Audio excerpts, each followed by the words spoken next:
ಹೇಳಿ ಸರ್, ಹುಲಿನ ನಾಯಿ ಮರಿ ತರ ಸೌರ್ತಿದ್ರಂತಲ್ಲ ಸರ್, ಅಂಬರೀಷ್ ಅವರೇ ಶಾಕ್ ಆಗ್ಬಿಟ್ಟಿದ್ದಾರೆ. ಆ ಶಾಕ್ ಆಗಕ್ಕೂ ಅವನೇ ಕಾರಣ. ಏನ್ ಸರ್?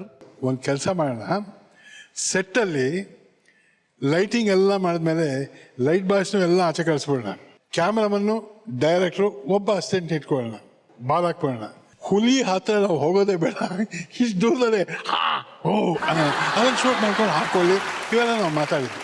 ಸರಿ, ಇಬ್ಬರು ಅಂತ ತೀರ್ಮಾನ, ಎಸ್ ಅಂತ. ಮಾನ್ಯ ಸರ್, ಶೂಟಿಂಗ್ ಅಂತ ನಾವು ಹೋಗ್ತೀವಿ, 1,000 ಜನ ಇದ್ದಾರೆ ಅಲ್ಲಿ, ಯಾಕೆ ಇಷ್ಟು ಜನ ಸ್ಟುಡಿಯೋಗೆ ಬಂದಿದ್ದಾರೆ ಎಂದು.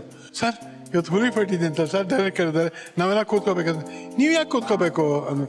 ಇಲ್ಲ ಸರ್, ಅದು ನಮ್ಮೆಲ್ಲರ ಮುಂದೆ ನೀವು ಫೈಟಿಂಗ್ ಮಾಡ್ಬೇಕಂದ್ರೆ ಸರ್, ಲೈಟ್ ಬಾಯ್ಸ್ನೇ ಆಚೆ ಕಳಿಸ್ಬೇಕು ಅಂದ್ರೆ ಇದೇನು 1,000 ಜನ ಬಂದಿದ್ದಾರೆ, ಇದೇನು ಮಾಡೋದಪ್ಪ. ಯೋಚನೆ ಎತ್ಕೊಂಡು ಅಂಬರೀಷ್ ಹೇಳಿದೆ, ಇದೇನೋ ಕೈ ಕೊಳ್ಳೋದು ಕಣಪ್ಪ, ಇದಾಗ್ತದೆ. ನಿನ್ನ ಬುದ್ಧಿ ನನಗೆ ಗೊತ್ತು, ಇದು ಒಂದು ದಿವಸ ನಾನು ಹೇಳೋದಕ್ಕೆ ಕೇಳ್ತೀಯಾ ಅಂದ. ಏನು ಮಾಡಬೇಕು ಅಂದೆ. ಇಲ್ಲ, ನಿಂದು ಕೆಲವು ರೂಲ್ಸ್ಗಳೆಲ್ಲ ಇದೆ, ಆ ರೂಲ್ಸ್ ಎಲ್ಲ ಇಲ್ಲಿ ನೀವು ಬಿಡಬೇಕು ಅಂದ. ರೂಲ್ಸ್ ಬಿಟ್ಟೆ ಫೈಟಿಂಗ್ ಕಣೋ, ಅದು ಹೆಂಗೋ ಮಾಡೋದು ಅಂದೆ. ಅದಕ್ಕೆ ನಾನು ಹೇಳ್ತಾ ಇರೋ ಅಂದ. ಏನು ಅಂದೆ. ನೀನು ಮೇಕಪ್ ಹಾಕೊಂಡಾಗ ಏನು ಕುಡಿಯೋಲ್ಲ ಅಂತೀಯ, ನಾ ರಮ್ ತರಿಸ್ತೀನಿ, ನೀ ಕುಡಿ, ಇಬ್ರು ಹೋಗಿ ಫೈಟ್ ಮಾಡಬೇಕು ಅಂದ. ಹೋಗರೆ ಬೆಳಗ್ಗೆ ಇದ್ದು ಯಾವನ ಕುಡಿತಾನೆ, ನೀನು ಅವೆಲ್ಲ ಚೆನ್ನಾಗಿ. ಇದಕ್ಕೆ ಹೇಳ್ತಾ ಬಿಡು ಅಂತ. ರಮ್ ಅನ್ನೋದು ನನ್ನ ಜೀವನದಲ್ಲಿ ನಾನು ಮುಟ್ಟಿರಲಿಲ್ಲ, ನಂಗೆ ಗೊತ್ತಿಲ್ಲ.